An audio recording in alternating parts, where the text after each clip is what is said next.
Dois avisos importantes antes de eu ministrar essa palavra essa noite.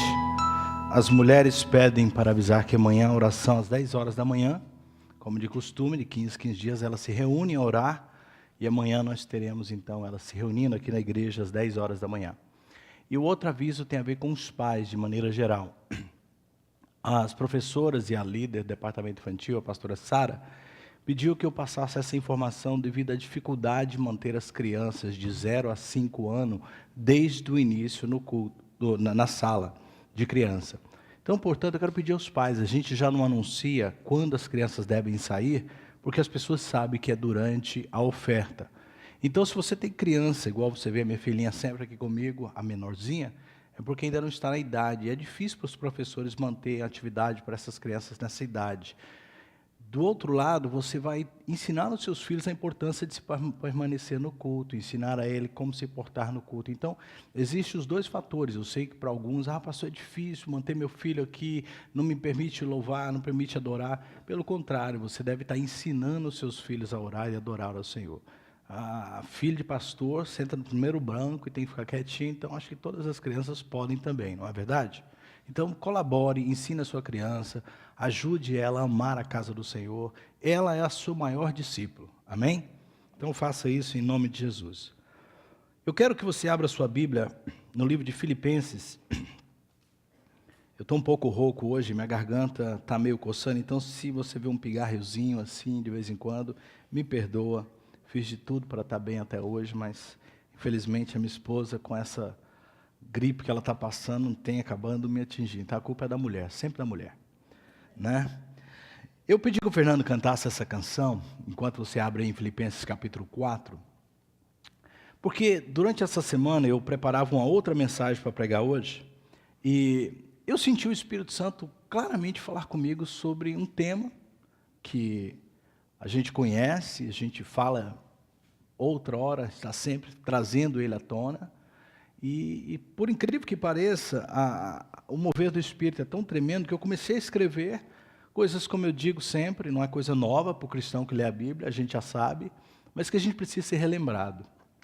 Então eu falei, Fernando, canta aquela canção, porque dentro das canções, principalmente antigas, assim, eu acho que é uma das canções que mais ministra na minha vida. Eu me sinto como a passagem de Mateus 24, que a gente leu essa semana, de Jesus falando que quer juntar o seu povo como a galinha junta os pintinhos, e colocar debaixo das suas asas, e manter ali no aconchego de Deus. E toda vez que eu ouço essa canção, eu me sinto assim, o cuidado de Deus por mim é muito grande, o cuidado de Deus por você é muito grande. Deus verdadeiramente cuida de nós, amém? E essa canção, a letra, né, você conhece ela, canta ela sempre. Se na vida não tem direção, eu preciso tomar decisão. Saiba de uma coisa, Deus cuida de mim, Deus cuida de você. Você conhece a canção, você crê no que ela diz, mas de verdade, de vez em quando vem uma dúvida. Quantos sabem o que eu estou falando? Você se depara com situações que você fala assim, será que Deus realmente está cuidando de mim? E é comum a gente enfrentar esses momentos de dúvida. Embora há inúmeras passagens na Bíblia, como essa que a gente vai ler essa noite, de Deus garantindo a sua segurança sobre nós, eu citei Mateus 24, do cuidado de Deus, de vez em quando a gente se pega duvidando do cuidado de Deus por nós. E é por isso que eu pedi que você abrisse Filipenses capítulo 4, porque eu creio que essa é uma das tarefas mais difíceis para nós cristãos. Se encontram em 3 palavras nesse versículo 6 do capítulo 4 de Filipenses. Você que me assiste, por favor, abra a sua Bíblia e leia comigo. Não andem ansiosos por coisa alguma, mas em tudo, pela oração e súplica e com ações de graça, apresente seus pedidos a Deus. As 3 palavras que eu me refiro, que são as mais difíceis para nós cristãos, é essa: não andeis ansiosos. Repita comigo: não andeis ansiosos. Quantos são ansiosos? Sabe que isso é uma dificuldade para a gente, né? Tem pessoas que só de falar em ansiedade já estão ansiosos. Só de mencionar essa palavrinha já ficam ansiosos. Eu achei tão interessante que eu preparei essa mensagem entre o intervalo que eu tive de aula na terça-feira para quarta-feira, e o pastor me passou um e-mail de coisas relevantes à igreja, e ele falou exatamente essas palavras: não é para você se preocupar, não é para se alarmar, mas para a gente estar orando. Não vamos nos preocupar, não vamos andar ansiosos por coisa alguma, não vamos deixar que essas coisas nos dominem, porque de vez em quando, como eu disse, não é nada novo, a gente precisa estar falando para nós mesmos, que nós não podemos andar ansiosos. Uma pessoa disse certa vez que havia sofrido muito na vida, principalmente por coisas e medos de coisas que nunca aconteceram. Quando sabe o que eu estou falando? Geralmente a gente sofre antecipado. Geralmente a gente se agoniza antes do tempo. A gente se preocupa desnecessariamente. A gente se coloca numa situação de risco. E a Bíblia está nos dizendo, através da palavra de Deus essa noite, que nós não devemos andarmos ansiosos. Eu creio que quando nós nos preocupamos, principalmente nós cristãos, a gente está fazendo uma coisa totalmente oposta daquilo que nós dizemos ser. Nós estamos, na verdade, agindo como um ateu. Pessoas que não creem em Deus. Por que eu creio isso? Porque se nós cremos em Deus verdadeiramente, e por isso chamamos nós de cristãos, aqueles que parecem com Cristo, os discípulos de Cristo, nós devíamos ter uma certeza, uma segurança, que Deus cuida de nós. Não foi exatamente isso que Jesus disse aos seus discípulos em Mateus 6? Quantos estão lendo Mateus essa semana? Você deve ter terminado já. Mas o capítulo 6 de Mateus, Jesus fala assim: não andeis preocupados, ansiosos, inquietos, por que haveis de vestir, o que haveis de comer? Ele estava falando com os seus discípulos. Não andeis preocupados com onde vocês vão morar, o que vocês vão ter para comer amanhã. Porque Deus, e ele usa ali um paralelismo, o Deus que cuida das ervas do campo, o Deus que cuida dos pássaros, há de cuidar de vós. E a gente acha isso muito bonito, a gente pronuncia isso de vez em quando, mas a verdade é que viver isso é muito difícil. E quando sabe que eu estou falando isso? Quando você está no dia a dia, que você se depara com uma situação, uma enfermidade, uma perda de emprego, uma situação inconveniente, você começa a se preocupar: e agora? Porque na verdade nós cremos no que Deus diz, mas colocar em prática é outra coisa. Nós precisamos de colocar o balanço de crer e viver o que cremos, amém? Foi Jesus que disse que nós não deveríamos nos preocupar, porque Ele, na verdade, venceu todas essas coisas. Ele diz: eu venci o mundo. Tudo que há no mundo, tudo que você vem enfrentar, Jesus venceu. Se tinha uma coisa na sua vida que pode tirar o sono, e perceba se de verdade Jesus não venceu ela. Pense o que foi: enfermidade, Jesus venceu. Dor, Jesus venceu. Fome, Jesus venceu. Necessidades financeiras, Jesus venceu. Quantas oportunidades Jesus fez milagres em condições contrárias, sem dinheiro ou sem lugar para ter os recursos ali necessários. Quantas vezes? Forças contrárias à natureza, Jesus venceu. Demônios, Jesus venceu. Tudo que foi colocado nesse mundo para nos atormentar, Jesus venceu. E Ele disse: se eu venci, vocês também hão de vencer. Se eu conquistei, se eu coloquei ali um ponto final, vocês hão de conquistar também. Até a morte, a maior preocupação do ser humano, o que vai ser de nós depois da morte, Jesus venceu a morte. Nada pôde atrapalhar o Filho de Deus de ser um vencedor.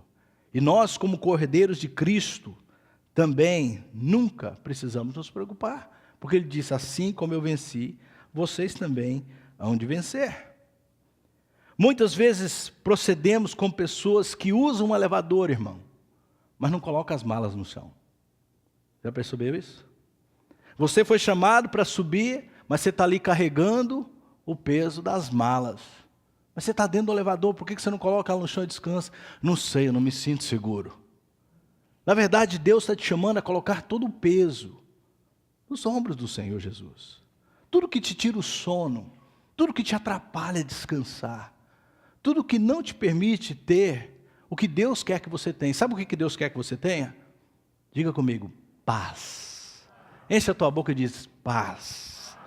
Eu me lembro que quando eu saí do Brasil, devido às minhas encrencas, eu tinha muita encrenca, irmão. Eu me lembro que eu saí do Brasil dizendo uma frase, eu quero paz. Eu não vim atrás de dinheiro quando eu saí do Brasil. Sinceramente, eu não falei, eu quero ir para os Estados Unidos ganhar dinheiro. Eu falei, eu quero paz. Eu preciso de um pouco de paz. E Deus é tão maravilhoso que 3 meses de América eu estava dentro dessa igreja, encontrando o Deus da paz. Encontrando o Deus que podia me dar a paz, tirar todas as minhas preocupações, ansiedades e angústias. Irmãos, é contraditório você estar servindo a Deus e ainda estar preocupado. Você pode dizer amém? É contraditório você ser chamado servo de Deus e ainda se preocupar com o que vai vestir, com o que vai comer. Se Ele te chamou para descansar nele. Esse é um exercício que a gente precisa fazer. Eu vou fazer algumas perguntas para você. Você crê que o Senhor Jesus ouve as nossas orações? Amém. Diga um amém bem forte quando eu fizer a próxima pergunta. Você crê que Deus cuida de nós? Amém. Você crê que Deus zela pelos nossos interesses? Amém. Você crê que Deus consegue resolver mesmo as nossas maiores dificuldades? Amém. Você crê que nada em nossa vida passa despercebido aos olhos do Senhor Jesus? Amém. Se você crê que existe um Deus todo-poderoso que te ama, no final quase já não estavam tão crendo assim igual no começo. Começou crendo bem, mas no final um Deus todo-poderoso que se ama? Amém, eu creio. O Deus que fez os céus e a terra me ama. Me ama, te ama. Deus nos ama. Essa é a maior verdade que a gente tem. Se você consegue responder sim para todas essas perguntas, não me resta perguntar-te, então por que você está preocupado? Por que você está preocupado se você disse sim para todas essas perguntas? Irmãos, nós não devemos andar preocupados com nada. Eu quero que você abra a sua Bíblia no livro de Ruth. Poucos dias eu preguei uma mensagem nesse livro de Ruth. Livro tremendo, uma história linda, a história de Ruth. Está antes do livro de Samuel, porque ela é justamente uma transição do período dos juízes e o início da monarquia.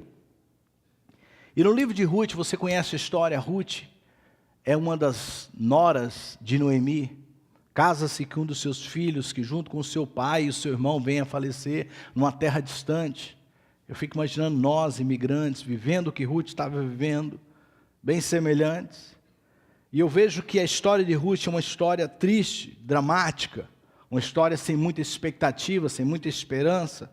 Mas em lugar nenhum eu encontro Ruth e Noemi preocupadas.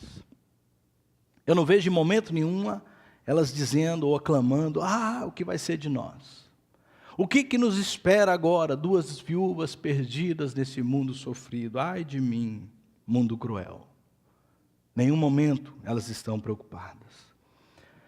A verdade, eu creio que Ruth e Noemi conheciam o Salmo, ou o Deus do Salmo 23. O Salmo 23, verso 3, diz que Deus nos guia pelas veredas da justiça. Repita comigo, Deus nos guia pelas veredas da justiça. Sabe por que Ele faz isso? O próprio versículo diz, por amor do seu nome. Não é baseado nem em nós mesmos, é em Deus, na sua fidelidade de quem Ele é e do amor que Ele tem por nós. Deus diz, eu guio vocês por amor ao meu nome, eu quero honrar vocês através disso. E era nessa verdade que elas viviam. Ruth e Noemi saíram da região dos Moabitas, da região onde era a terra natal de Ruth, e voltaram para Belém, terra de Israel. E diz a história no capítulo 2, eu pedi que você abrisse, porque eu vou citar alguns versículos, que a única coisa que podia ser feito naqueles dias, no caso de 2 viúvas, eram sair pelos campos, porque estavam justamente numa época de colheita, e colher as espigas ou os grãos deixados propositadamente pelas pessoas que ali colhiam, porque elas sabiam que as pessoas necessitadas, as viúvas, as pessoas que não tinham terra, sairiam colhendo, e era uma forma do povo judeu fazer justiça com seu irmão. Então Ruth e Noemi fazem exatamente o que era esperado de duas pessoas como elas. Saem buscando um campo que pudessem colher. Principalmente Ruth, Noemi já era velha, ficou em casa. E a história no capítulo 2 conta que Ruth foi, vá minha filha, disse Noemi para ela, verso de número 2, no finalzinho, ela diz, vou recolher espigas no campo daquele que me permitir. Estou lendo o verso 2 do capítulo 2. Noemi diz, vá minha filha. Então ela foi e começou a recolher espigas atrás do ceifeiro. Aí eu quero chamar a atenção para essa palavra. Casualmente entrou na parte da plantação que pertencia a Boaz, e era do clã de Elimeleque. Se você conhece a história, você sabe do que está se falando, por que a citação do nome de Elimeleque. Era aquele que era o cabeça, o pai daquela família. Boaz era parente. Mas o que me chama a atenção é que quando nós andamos guiados por Deus, mesmo nas piores circunstâncias, casualmente, você vai parar justamente onde a bênção de Deus está. Deus vai te levar exatamente onde você precisa estar. Sabe, na sua vida, a única coisa que você precisa ter certeza é que você está no centro da vontade de Deus. Só isso. Pastor, a minha vida não anda fácil. A minha pergunta é, você está no centro da vontade de Deus para a sua vida? Pastor, eu vou usar esse exemplo, tá, de Noemi. Perdi os meus familiares, eu não tenho nada. Você continua no centro da vontade de Deus? Então não se preocupe, porque Deus vai te guiar casualmente ao lugar da sua bênção. Parece que era um acaso, parece que era algo assim, de repente, não, era o próprio Deus do Salmo 23, guiando pelas veredas da justiça, por amor ao meu nome. Eu vou te levar exatamente aonde você precisa estar. Eu citei minha vida, eu saí do Brasil, não sabia o que ia me esperar, eu falei, Deus, eu quero paz. Casualmente, Deus me levou onde eu precisava de estar. Casualmente, você que anda no centro da vontade de Deus, Deus vai te levar. Por isso, você não precisa te preocupar. Perdeu o emprego? Não se preocupe. Continue no centro da vontade de Deus. Porque casualmente, de repente, onde você menos esperar, você está justamente no lugar da bênção. Terra de Boaz significava para Ruth redenção, remissão, restauração, honra. Deus levou Ruth justamente para o lugar onde tudo na vida dela ia mudar. Eu não sei o que você enfrenta nesse momento, mas eu tenho uma palavra de Deus para você. Não se preocupe.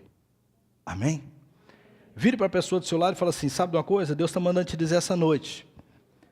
Diga assim, Deus está mandando te dizer essa noite. Deixa de ser ansioso. Não se preocupe. Esteja no centro da vontade de Deus. Você que me assiste no centro da vontade de Deus. Deus vai guiar os seus passos. Deus vai te conduzir às veredas da justiça. Por amor ao nome dEle. Amém? Dê um aplauso ao Senhor, porque é isso que Deus vai fazer. Quando Ruth volta para Noemi, onde você estava? Catei as espigas. Aonde você foi? Num lugar, numa terra de Boaz. Filha, olha o que ela disse, bendito seja o Senhor, que não tem deixado de dar benevolência a você. Olha que bênção isso. Deus não te esqueceu. Deus lembrou de você. É tão bom quando você está no centro da vontade de Deus. E de repente, o que aconteceu? Você não estava há poucos dias. Mas continuei no centro da vontade de Deus. E de repente, a benevolência, a bondade, a graça de Deus me alcançou. Deus só precisa de um momento específico para mudar a sua vida, para transformar a sua história. Passou para nós um contato de um programa de televisão no Brasil que está tentando contactar brasileiros que estão vivendo nessa área para fazer história. Eu fui contactado para a editora desse programa, conversou um pouquinho comigo hoje. Eu falei um pouquinho da minha história, ela falou assim, que história? Eu não inventei nada. Tudo verdade. Quando eu falei para ela tudo o que aconteceu, como eu vim para esse país, travessia via México, os Morrados e tudo mais, e o que Deus fez na minha vida, ela falou, uau, que história, eu quero te entrevistar. Eu quero falar do que Deus, que você está falando, fez na sua vida. É algo maravilhoso. Sabe por quê? Porque deixei Deus guiar os meus passos. Irmão, quando você se coloca no centro da vontade de Deus, Deus vai guiando os seus passos. As coisas da sua vida precisam ser guiadas por Deus. Por isso que diz no Filipenses 4, não andei ansiosos por coisa alguma. Faz assim, ó, não vou preocupar com nada, sabe uma coisa? Vou descansar em Deus. Mesmo porque preocupação não te leva a nada. Eu vou te dar 3 razões porque você não deve se preocupar. Primeira coisa, diga bem forte, preocupação. Isso é bíblico, é fortíssimo que eu vou te ensinar. Não adianta nada. Não é verdade? Preocupação não adianta nada. De maneira nenhuma as suas coisas vão se resolver só pelo fato de você estar preocupado. Essa é a primeira coisa. Nossa, eu não estou nem dormindo por causa do aluguel. Vai pagar seu aluguel porque você não está dormindo? Melhor dormir para você trabalhar e pagar o aluguel. Porque se você continuar preocupado, não vai solucionar os seus problemas. Certa vez alguém disse, as preocupações nunca eliminam as dores do futuro, mas acabam com o poder do presente. Uau, você ouviu isso? Eu não cito quem falou porque eu não vi. Só achei num livro meu, achei fantástico. As preocupações nunca eliminam as dores do futuro, mas acabam com o poder do presente. Uma pessoa preocupada deixa de viver os benefícios, as bênçãos, a oportunidade do hoje, porque está sofrendo por causa de um amanhã. A verdade é essa.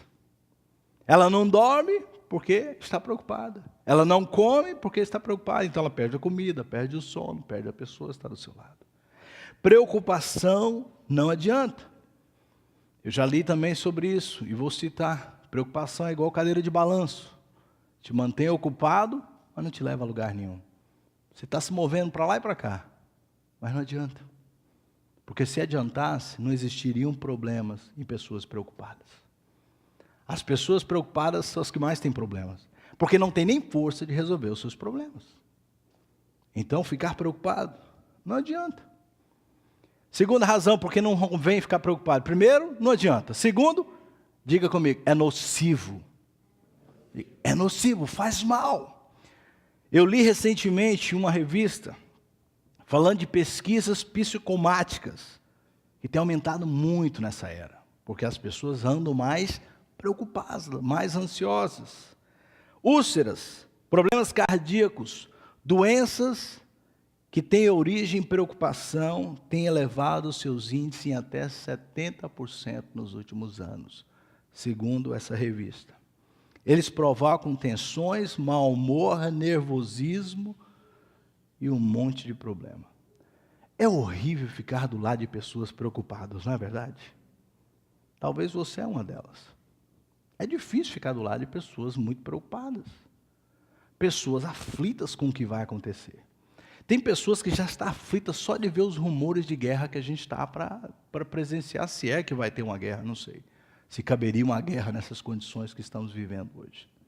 Mas domingo vai ser um dia muito importante naquela região do mundo, e eu creio que por ali as coisas ditam o tom do mundo. Se realmente vier a acontecer, que eu creio que já é fato consumado, as coisas vão ficar bem tensas no mundo de agora em diante. Porque a Rússia está dando um passo em direção à Crimeia, tomando no grito uma região. E o mundo não pode fazer nada, porque a Rússia tem poder militar. E aí vai ficar aquela tensão nervosa. E tem pessoas já preocupadas com isso. Se você não estava, só de eu falar agora, você ficou. Tanto que você é preocupado. Tem pessoas que só de ouvir falar no problema... Você já viu que pessoas no Facebook são repórteres da preocupação? Elas propagam preocupação. Irmãos, ouça isso aqui. Não beba isso, não coma aquilo, não sei o quê, porque está preocupada. É verdade. A pessoa viu a informação e já se preocupou, já começou a preocupar todo mundo. Daqui a pouco está todo mundo preocupado. Eu falei, gente, que mundo ansioso que a gente vive. Poderíamos usar a palavra de Deus e propagá-la através dos meios de comunicações efetivos que temos. As pessoas hoje propagam preocupações. Toma essa, toma aquela. Olha como está no Brasil, olha como está aqui, olha como está ali. Misericórdia, daqui a pouco você está preocupado, você nem vive mais. Tem gente que não sai de casa, não come, não respira, não gasta por medo de acabar tudo. Irmãos, não faça isso. Não andeis ansiosos por coisa alguma. É isso que Deus espera de nós. Por último, preocupação então não adianta. Preocupação é nociva. E a última razão, que essa é fato. Essa é bíblica. As duas que eu falei, eu inventei. Mas essa é bíblica. Essa é bíblica. Preocupação é pecado. Diga comigo, preocupação é pecado. Pastor, onde está isso? Está em Romanos 14, verso 23. Tudo que não provém de fé é pecado. Eu nunca vi alguém com fé em preocupação. Aplicação perfeita, pastor. Uma pessoa preocupada é uma pessoa que está sem fé. Então, se não tem fé, é pecado. Amém? Quando você está com preocupação, você está com fé em Deus, sim ou não? Não, então é pecado. Agora, quando eu ver alguém preocupado, está preocupado por quê? Está pecando, hein? Vai ficar sem tomar ceia. Isso é pecado. Porque duvidar de Deus é pecado. E preocupação é nada mais, nada menos, trocando miúdo, do que duvidar de Deus. Duvidar daquelas perguntas que eu fiz, do poder de Deus, do amor de Deus, da capacidade de Deus, da justiça de Deus. Porque se Deus é justo, o que aconteceu com Noemi e Ruth, Deus estava olhando. Deus sabia. E elas se mantiveram firmes em Deus. Elas não se alarmaram, elas não murmuraram, elas não gritaram, elas não se desbruçaram em cima da outra em dores. Não, elas continuaram a sua vida. A história de Ruth e Noemi tem tanto para nos ensinar, irmãos, porque, com todo respeito às mulheres, vocês são mais sentimentais do que nós, homens. Mas, por um lado, homem é muito mais preocupado que mulher. Amém? Homem é muito mais preocupado que mulher. E deveria ser assim, mulher, naquele alvoroço, de todas as emoções que existem, seriam mais preocupados. Os homens, geralmente, são muito mais preocupados. Ah, mas as responsabilidades estão com nada. Não é nada, até nego irresponsável por aí, está cheio de preocupação. Não tem um periquito para dar de comer, é todo preocupado. Eu fico vendo, falei, gente, isso é um nocivo, isso é algo maligno que quer nos destruir. Se tem uma palavra que a gente precisa pregar nos nossos dias modernos, é essa ansiedade maligna que tem tomado conta do povo de Deus. O povo de Deus devia ser o povo mais tranquilo do mundo. Aquele povo que vive na rede, descansando em Deus, suave na brisa do Espírito, sentindo o soprar de Deus para os lados. Mas nos últimos dias não há visto diferença, povo de Deus e não povo de Deus, é tudo preocupado, é tudo ansioso, é tudo se corroendo. E eu fico pensando, Deus, manda essa palavra sobre nós. Eu concluo essa mensagem entendendo que existem sim situações que podem até querer nos trazer preocupação, problemas familiares, falta de emprego, dinheiro, negócio, enfermidades.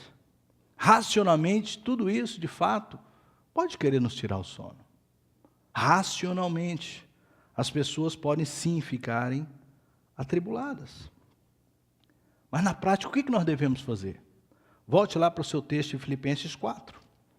Filipenses 4, a gente estava lendo o verso 6. Eu quero que você continue lendo comigo o verso 7. Já estou concluindo. Pedi para você abrir, não abri minha Bíblia, né? Filipenses 4, versos 6 e 7.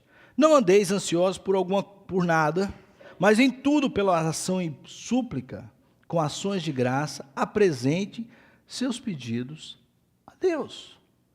Não é que a gente vai falar assim, agora também não vou dar moral para nada. Não, essas coisas vão vir, essas questões vão surgir. Eu falei, emprego, doença, dificuldade, seja ela qual for. Mas ao invés de me preocupar com ela, eu vou entregar elas a Deus em orações, petições, súplicas, com ações de graça. Diga comigo, com ações de graça. Isso é interessante porque eu já vou pedir, eu já vou orar, eu já vou entregar, já agradecendo, porque eu sei que Deus vai resolver. Eu já vou colocar nas mãos de Deus, dizendo, Deus, está aqui a minha situação. E muito obrigado, porque o Senhor cuida de mim. Muito obrigado, porque o Senhor até hoje cuidou de mim. Muito obrigado, porque eu nunca vi um justo mendigar o pão, e eu tenho andado na sua justiça, Senhor. Pai, eu sei que o Senhor vai cuidar da minha casa, porque a tua promessa diz: provai ao Senhor, e eu tenho sido fiel ao Senhor nos dízimos e na oferta. O Senhor vai cuidar de mim, porque eu ando na verdade, porque eu ando na sua justiça. O Senhor tem compromisso comigo, eu não vou me preocupar com nada, Pai. O Senhor vai cuidar de mim. Eu vou só sair, andar pelos campos, o Senhor vai me guiar para o lugar certo. A colheita vai vir, a bênção vai vir, o Senhor vai mudar a minha história. Quando a gente começa a falar isso, ou seja, em outras palavras, não se aflinja com nada. Ao invés disso, ore a respeito de tudo. Conte a Deus as necessidades de vocês e não se esqueça de agradecer quando Ele lhe der a resposta. Conte a Deus qual é o teu problema, onde está a tua dor, o que é que você está passando neste momento. Sabe por que isso? Verso 7, eu pedi que você continuasse lá. Ao fazer isso, ao colocarmos em prática o que essa passagem de Deus diz que a paz de Deus que excede, diga comigo, excede todo entendimento, ou seja, não é racionalizado, não é que as coisas vão mudar imediatamente diante dos teus olhos, mas você vai ter uma paz que vai exceder as circunstâncias. Você vai olhar para ela e dizer: eu já estou agradecendo porque Deus vai me dar a vitória. E esta paz que excede o entendimento guardará o meu coração, a minha mente em Cristo Jesus. Sabe uma coisa? Eu vou dormir em Deus. Vou colocar essas malas aqui e vou continuar subindo, porque é para lá que eu vou. E vou deixar de carregar o peso. Eu vou colocar diante de Deus aquilo que está me afligindo através de oração. A paz que de Deus dá é aquela que vence a dúvida, que vence a dor, aquilo que nos martiriza. Quantas vezes, irmãos, essas circunstâncias tentaram tirar a minha paz? E a gente precisa, às vezes, não é uma vez, duas, às vezes são centenas de vezes se entregar nas mãos do Senhor. E cada vez que entrega, eu saio dali aliviado. Mas às vezes volta a bater, continua a insistir. E eu falo: Deus, eu não vou me deixar vencer por isso. Está aqui mais uma vez, porque é maior que eu. Está aqui mais uma vez, porque eu não posso vencer. Está aqui mais uma vez, porque, Senhor, tem me tirado o sono. E cada vez que eu entrego, eu fico certo que Deus vai cuidar. E não temos certo, irmãos, não sei quando. Casualmente, eu vou estar justamente lá, no lugar que vai ser minha bênção. Casualmente, de repente, a gente não tem certeza dos dados corretos, se foi no primeiro dia que Ruth saiu. Mas digamos que não foi. Digamos que foi algumas saídas que ela foi buscar ali as espigas, e num dia ela volta com uma quantidade maior por causa da bondade de Boaz por ela. E ela cita Noemi, que foi justamente naquela terra. E ela: uau, hoje você encontrou aquele que vai ser o nosso remidor. A história de Deus pode ser assim na sua vida. Pode ser imediato, pode ser num instante, pode demorar alguns dias, alguns meses. Mas eu quero que você tenha uma certeza: Ele venceu o mundo, Ele te deu a vitória, e você não precisa se preocupar com nada. Não há morte, não há dor, não há sofrimento, não há demônio que possa tirar seu sono. Não importa onde estão seus filhos, não importa como está a situação legal neste país, Deus te garante a vitória. É isso que você precisa guardar isso no seu coração e deixar que a paz, que excede todo o entendimento, guarde o seu coração e a sua mente. Diz que assim nós não devemos nos preocupar por coisa alguma. Devemos fazer conhecidas em tudo, diga comigo, em tudo. Tudo. Coisas grandes, pequenas, para nós insignificantes, muito significantes, tudo diante de Deus. Senhor, me ajuda quando eu dirigir meu carro. Mas eu sei dirigir, mas eu vou entregar nas mãos de Deus, porque eu não quero nem me preocupar se nessa viagem. Quantos têm o costume de orar antes de viajar? Pegar seu carro. Você sabe dirigir, não sabe? Você sabe para onde você não está aí, não sabe? Mas você não quer se preocupar. Você quer entregar nas mãos de Deus aquela viagem. Você quer entregar nas mãos de Deus aquele momento. Porque você não quer se preocupar com nada. Você quer descansar em Deus. Última passagem que eu vou pedir para você abrir, e com isso eu encerro. Peço com aquele pessoal que esteve aqui cantando, se estiver aí presente, suba, Fernando. Se alguém puder, se não, deixa uma música já preparada para a gente vir para o altar. 1 João capítulo 5. Eu quero encerrar com essa passagem, porque João aqui reforça o que nós estamos aprendendo hoje em Filipenses. 1 João capítulo 5, versos 14 e 15. O apóstolo João diz o seguinte, nesse primeiro livro que ele escreve, a sua epístola: esta é a confiança que temos nele. Em quem? No Senhor Jesus. Que se perdíamos alguma coisa, segundo a sua vontade. Vai chegar aqui também e falar assim: eu estou duro, quero ganhar $1 milhão. Meu filho, não tem esse projeto para você não. Não é isso que eu quero para você. Senhor, eu preciso pagar minhas contas, as minhas necessidades precisam estar em dia. Essa é a minha vontade para você. Eu não quero que você passe necessidades. Segundo a sua vontade, Ele nos ouve. Ele nos ouvirá, Ele nos ouve. E sabemos que se Ele nos ouve quando lhe pedimos, estamos certos que obteremos o pedido que lhes temos feito. Eu estou lendo no presente, estou lendo agora. É um ato consumado na presença de Deus. É um presente certo. Se eu pedir alguma coisa para Deus, no mesmo instante eu sei que Deus me ouve. E se me ouve e for segundo a sua vontade, Ele me garante que eu vou receber. Ele me garante que eu vou ter vitória. Eu quero que você coloque-se de pé nesse momento. E eu vou pedir um exercício muito fácil para você. Coloquei aqui uma folhinha, eu não vou te entregar, mas eu quero que você visualize o que está tirando seu sono. Você coloca aqui diante de você assim, como se você estivesse escrevendo. Pega a sua mão assim e coloca assim, porque ninguém vai ver o que está tirando sono, mas você sabe o que está te preocupando nesses últimos dias. E você vai fingir, você está escrevendo. Está me trilhando o sono já tem um bom tempo. Se é seu filho longe do Senhor, se é seu marido sem buscar a Deus como deveria, se é uma dor, se é uma enfermidade, você vai escrever. E você, quando vier para esse altar, você vai vir e dizer: Senhor, eu quero entregar com súplicas perante o Senhor, orações essa noite. Isso que está me trazendo, Senhor, uma angústia tremenda, uma ansiedade. Pai, há momentos na minha vida, Senhor, que eu me pego perdendo tempo com isso. Eu quero hoje entregar perante o Senhor. E eu quero sair daqui certo que o Senhor vai cuidar de mim. Eu quero sair daqui convicto que essa situação vai estar em Tuas mãos, Pai. Pai, eu não quero me preocupar com isso de hoje em diante mais. Eu quero descansar no Senhor. E eu creio no que essa palavra diz. Eu quero sair daqui com paz. Eu não quero simplesmente, Senhor, te entregar. Eu quero que o Senhor me revista de uma paz que exceda todo o meu entendimento. As coisas não podem mudar imediatamente, mas eu quero essa paz agora, a partir de hoje. Se você crer comigo, feche seus olhos, vamos orar. Pai, eu entreguei a Tua palavra que o Senhor me entregou para essa noite, Pai. Aqueles que me ouvem, aqueles que estão aqui presentes. Eu estou certo, Senhor, e convido que há pessoas aqui, Senhor, seus servos, ó Pai, que estão vivendo, Senhor, justamente o contrário do que essa palavra diz. Eles não conseguem, Senhor, andar sem ansiedade, sem preocupações. Tem sido um martírio na vida desses irmãos, Pai.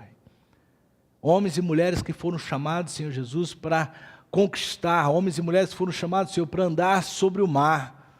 Vivendo, Senhor Jesus, presos e amarrados, Senhor, por preocupações naturais, mundanas.